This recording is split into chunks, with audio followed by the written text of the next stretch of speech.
feel it now. I feel a little iffy now. You know what I'm Really? saying? I just needed to do this, I guess, too. So I got in the shower. I felt better. Mm-hmm. I think I'll just be dirty.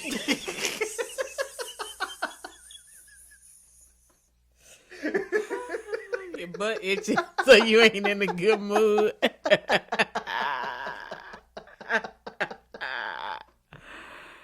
Nah, That's for real. Nah, for real. But funny. no. But you, let's talk about it, cause so since we did, like Mm-hmm. you are like I don't know if that's a flex or not, but you are a vet at uh being in therapy, right? Like you was you like you like that, yeah. You know what I'm saying? And I'm like the rookie just getting into it. So it's Yeah. like us combined Mm-hmm. and we can help someone that's Mm-hmm. a rookie or a vet or Mm-hmm. someone that's not even, you know what I'm saying, not even in tune with getting therapy. Mm-hmm. So it's a lot of information we have to give to them. So Yeah. um, let's just start off like what was the last straw that said, "Hey, let me go get some help." Like not only what was the last straw either, but Mm. what was that? I'm not about to sit this out.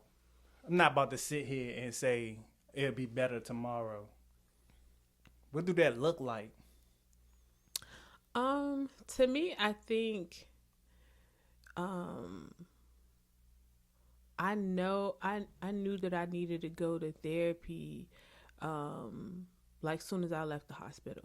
Like a lot of people know or don't know that I had a miscarriage. I was like 5 6 months pregnant, and you have and once you're that far along, you have to give birth to the child that's not alive. So that just it changes your brain chemistry.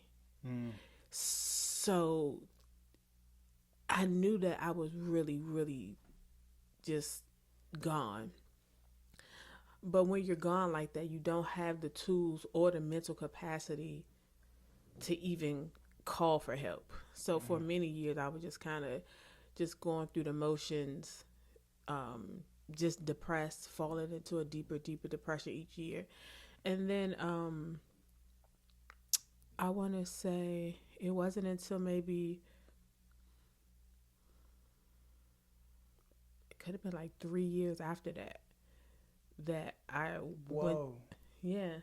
So yeah, I was just like a zombie for like sticking it out. yeah, for many years. And then as my previous marriage just started to like crumble, I know I needed to like get my footing because I needed to get out and be a whole person again.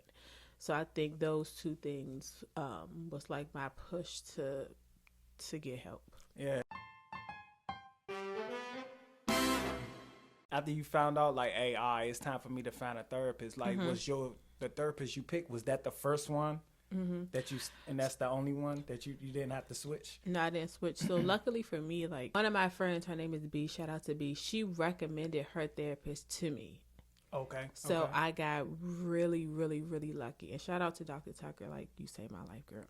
Shout out. So yeah, she recommended her therapist Mm. to me, and then we clicked immediately. And then I was lucky that I didn't have to, either I didn't even have to search for a therapist. Like, and I Mm. know that that is a tough battle that people go through, and a lot of that searching and trying to find a perfect person is a part of the reason why a lot of people just don't do it because you already are not probably in the best mental state to do that on your Right. own. Right. That's why I always suggest like having your partner do it or a family member do it for you if you're lucky enough to have someone to help you. Because it is a lot of going back and forth, reading bios, seeing if you think you'll connect with that person, then meeting with them, whether it's online or in person, and try to build a rapport. So some people could possibly have to go through 2 to 3 therapists until they find that right person for them. Oh yeah, you was just lucky to find one off the break like that. That's clutch. Shout out to the both of them. That's awesome. That's awesome. How important was it for it to be for your therapist to be the same sex, or you just was so out of it that you was just like, let me, just give it a try? No, it was super important for me to have a black therapist, a black woman therapist, because I needed someone that could just relate to a lot of the things that black women face on a day-to-day basis. I didn't want to have to go through that barrier of someone just not being able to relate to the black experience. Yeah, that makes sense. That's kind of like what we were going back and forth with too. I really didn't. I just wanted the therapist to be a black male as well. You know what I'm saying? For a lot of reasons. For one, I grew up with a bunch of women and always had to confine them to women and getting their perspective on my whatever I'm going through. So I think it was important for me to have a black male. Yeah. You know what I'm saying, to counsel me. Yeah. Yeah. So let me ask you a question. Do you feel like you would have been able to find a therapist on your own? No. Well, I'm a change that answer. I think I probably would, knowing me. I'm not that hard to please with anything, kinda. So I probably would have just went with the first. I might have been like, yeah, I want a black male, and all right, that's it. But I probably just would have went with the first one if I didn't have like someone to help me or assist me like you was. Yeah, so I probably wouldn't have wanted to do it by myself. I definitely would have reached out to somebody else. Yeah. So why did you wait to do it now if you could have been in therapy years before? I didn't think I needed it. I didn't think I needed therapy. I thought that I was doing well with everything that was happening to me. Despite everything that was happening to me, I still was walking around and being kind to people and not spazzing out. I was being kind to myself. So I knew if I wasn't hurting myself or no one else, I ain't feel like I needed that. But it felt like I still wouldn't have felt like I needed it until like after I was talking to you about everything. I didn't know I had a lot of things that I needed to unpack. Yeah. So yeah, I that's probably why I didn't do it. I didn't think I needed it. So what was your breaking point or realization? Like, what was the thing that made you say, damn, I probably need to talk to somebody? When I found out, like when I talked to everybody that I normally talk to get things off my chest, and it still wasn't enough. What was it that was on your chest? Do you want to share? Multiple things. It was the fact that it felt like that everybody that God put in my life to like kind of fill that void that after my mom leaving, I finally get attached and and they pass away, and I just take it on the chin. I grieve and then move on. I don't know, man. I just feel like I just finally realized that wasn't the healthiest way to do it. Because now it's getting cloudy. Now I got more questions. And these questions no one can answer for real, but I want the answer. So that's how I know, hold up. I have to talk to someone about this or tell someone else. What answers are you looking for?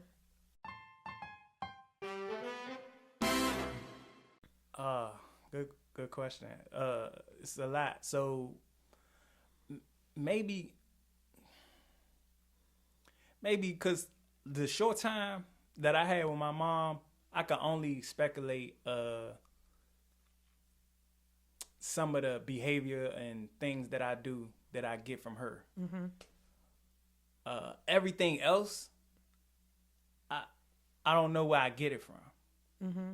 I want to know how who's my father, and what was he like, and what did I get from him? Yeah.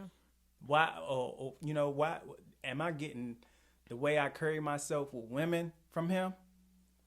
Am I, just different things that I the way I do things in my life is just, now that I'm a parent, do I get my parenting skills from him, or you know what I'm saying? It's just like questions that I would never get the answers to. And I felt like I needed to talk to someone to make sure that I will be okay with not knowing the answers to these things, because it feel like I'm not going to be okay if I don't get the answers to them. But it's crazy. Yeah. You know what I'm saying? I have to be okay with that. You know what I'm saying? It's that it's multiple reasons, but that's the main one. That's the main one. Yeah. When you say you're not going to be okay if you don't know the answer, what does that mean? That means I'm going to dwell on it. Okay. Like, so if any situation pop up and I act a certain way, and I be like, damn, am I doing this because, you know what I'm saying? Like, where did I get this from? You know what I'm saying? Why I'm so delicate with women, like, even when they mean and shit to me. Why I can't just be like, get out the way, you know what I'm saying? Yeah. Or leave, or shut up, you know what I'm saying? But, or people, I ain't gonna say women, just people, period, you know what I'm saying? I leave before I even,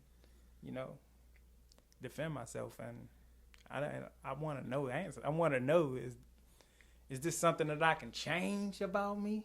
Is this some exercises I can get from my therapist to what that can help me get through these things and be okay with things and learn how to, deal with grief. Man, lost so much. You know what I'm saying? Yeah. So much. Yeah. So much. I lost people that's still alive and shit that bothers me. Like, I don't see my family like I want to, that bothers me. So it's like all these things that I want to have the answers to all of these, and I have to be okay with not having it. You know what I'm saying? But I don't think you need to have a problem to have a therapist either, though. For sure. But yeah, sorry to dwell that out, but no, it's I World didn't have my Mental Health session this Day. week. I didn't have my sessions this week. It's so. World Mental Health Day. Get it out. I could be your stand-in therapist. See how I got all the information out of you? You did. Gotta pull it out. Yeah. Today's episode is sponsored by Epic Water Filters. To reduce is ordinary. To remove is epic. Woo.